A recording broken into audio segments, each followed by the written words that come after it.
I would prefer a higher institution to look at it from the masses, the various communities, and see how each community has tried to preserve and bring up the heritage that they have, the things that are close to their heart, for us to be harmonious, for us to be able to bring up the community, the various community into what we are today.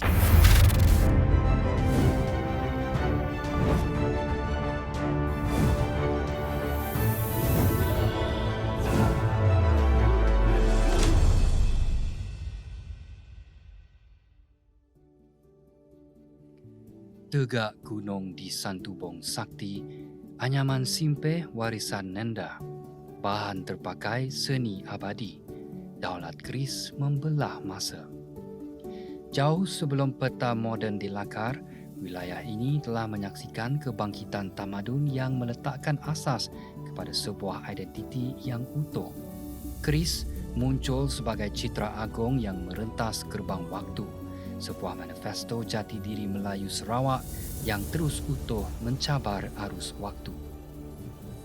Kajian 5 dekad menyingkap keberadaan sekurang-kurangnya 7 buah negeri Melayu purba di kawasan yang kita kenali sebagai Sarawak hari ini, termasuklah Samarahan, Sabangan, Kalaka, Saribas dan Banting. Malah, kedaulatan ini telah bertapak seawal tahun 300 sebelum Masihi melalui penubuhan negeri Santubong, menjadikannya antara kerajaan Melayu tertua di dunia selepas Kedah Tua. Mengimbau sejarah, kehebatan Kesultanan Sambas bukan sekadar hikayat tentang kemakmuran emas, tetapi merupakan rantaian kedaulatan yang berpunca daripada keberangkatan Sultan Tengah, seorang Raja Sarawak lama asal Brunei yang akhirnya memahat legasi di bumi Sambas. Memang pada abad ke-17, 18, Sambas itu hebat, ya. Hebat, kaya, makmur, antaranya kerana banyak emas, ya. Mereka telah membawa masuk berpuluh ribu Cina untuk melumbung emas. Walhal pengasas negeri Sambas itu ialah Sultan Tengah yang asalnya memang Raja Melayu, yang berasal daripada Brunei menjadi Raja Negeri Sarawak yang lama, Negeri Sarawak yang lama. Dan kemudian beliau mengembara dan akhirnya sampai ke Sukadana, menjadi Raja di Matan dan kemudian menjadi membawa keluarganya pindah ke Sambas atau Paluh. Pada masa itu Baginda menjadi seorang pendakwah dan Baginda telah dapat mengislamkan Ratu Sepudak. Ratu Sepudak yang mempunyai seorang puteri, dan puteri ini dikahwinkan dengan putera Sultan Tengah iaitu Raden Sulaiman. Apabila mereka telah berkahwin, mereka telah mendirikan kerajaan baru bernama Sambas. Dalam ekosistem politik Melayu tradisional, persenjataan bukanlah sekadar alat pertahanan, tetapi merupakan sebuah nobat senjata, punca dan legitimasi kuasa bagi pemerintahan Melayu Sarawak yang telah diasaskan oleh golongan perabangan. Keris dan Sundang muncul sebagai nakoda daulat yang membelah samudera waktu, merentas gerbang sejarah yang kalis zaman. Tapi kalau bangsa Melayu yang unik ialah Sundang dan Keris, dan ini ramai orang di Sarawak mengatakan Melayu Sarawak tak ada keris. Ini sangat agak pandangan salah, seolah-olah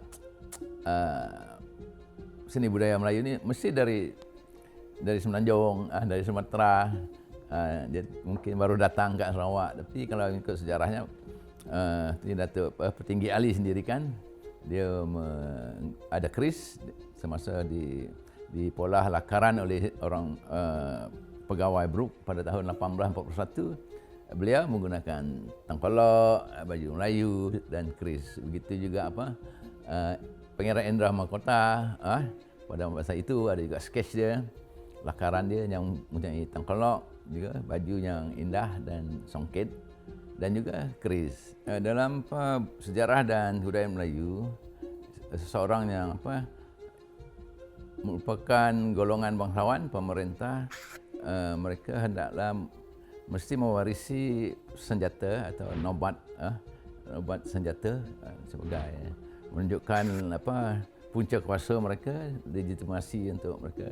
Tapi kalau kita lihat pun kemudian zaman Brooke sendiri pun mereka bila seorang itu dilantik, dianugerahkan datuk, mereka telah diberikan juga keris kecil untuk dipakai.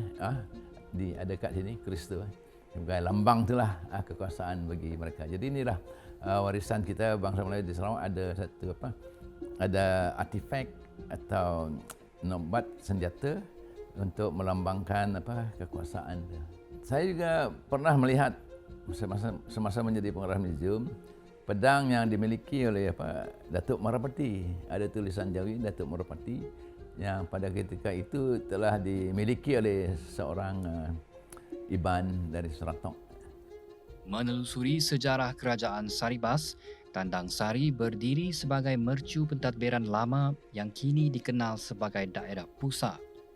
Kerajaan ini memelihara pedang jenawi sebagai simbol kedaulatan yang sakral, sebuah nakoda besi yang bukan sekadar senjata, malah dikatakan memiliki kekuatan mistik dalam memelihara kesejahteraan wilayah daripada ancaman alam. Mereka mempunyai satu pedang yang pentinglah, yang sacred, dinamakan pedang jenawi, Dan pedang ini mistik, digunakan untuk melawan benak yang di Sungai Rimbas, dan raja mereka Ugak telah bertarung dengan benak ni dan dapat ditewaskan, dan kemudian benak tu tak ada lagi lah, mungkin pindah ke Batang Lupar.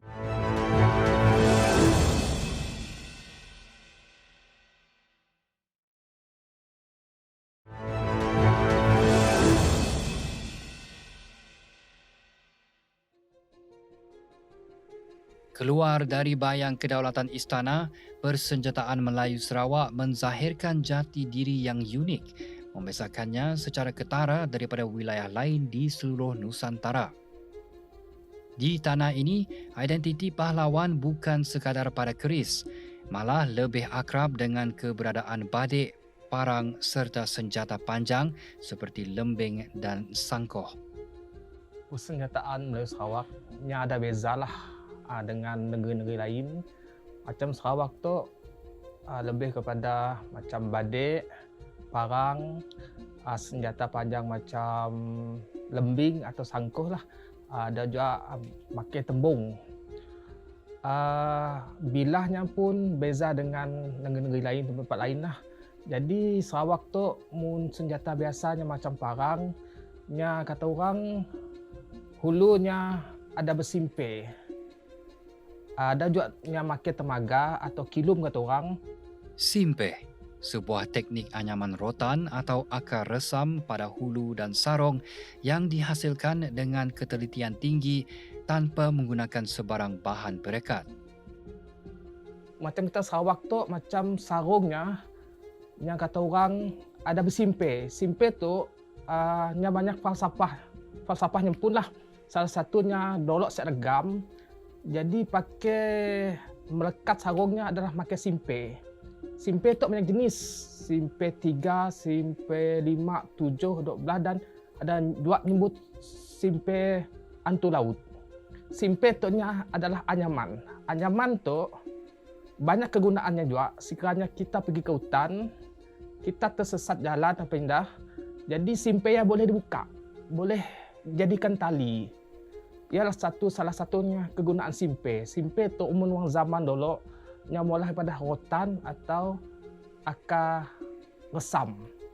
Sepasnya diraut, dijangat, dianyam, pakai mula simpe. Ialah saung parang pakai mengetatkannya kata orang dulu.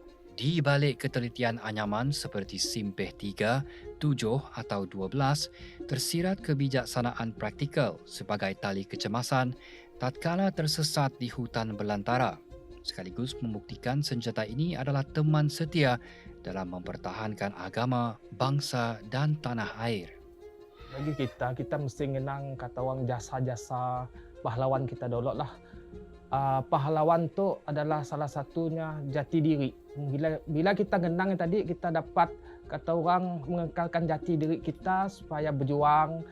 Kata orang semoga dapat mempertahankan agama, bangsa dan tanah air kita lah. Apabila tradisi bertemu imajinasi tanpa sempadan, seni persenjataan tidak lagi terikat pada relung sejarah semata-mata. Di tangan seorang pengkarya arca, identiti keris mengalami revolusi melalui konsep steampunk, di mana logam terpakai dan komponen mekanikal motosikal diberi nafas baru dalam sebuah estetika yang merentas gerbang waktu. Bahan-bahan yang dahulunya dianggap sisa seperti rantai motosikal, palang pencetus atau spark plug dan bearing kini disusun rapi untuk meniru kehalusan urat bilah atau pamor keris tradisional. Dia berkenaan dengan jati diri pekarya, ya, sebagaimana yang telah dibuat dan dilaksanakan dengan niat. Jadi apabila dengan tujuan yang selari, fokus dengan semangatnya.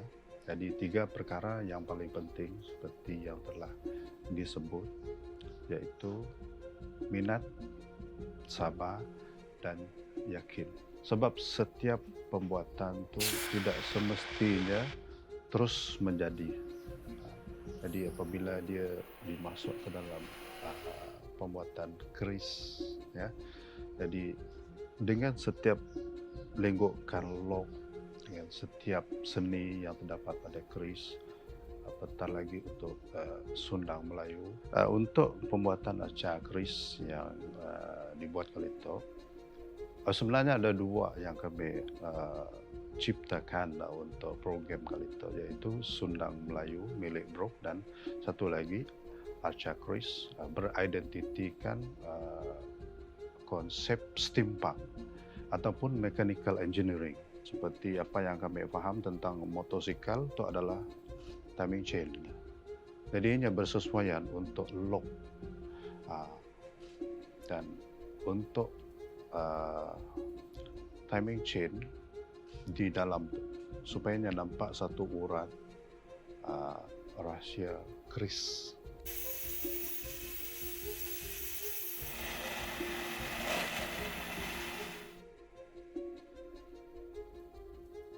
Arca keris ini adalah manifestasi kepada maruah yang merentas zaman.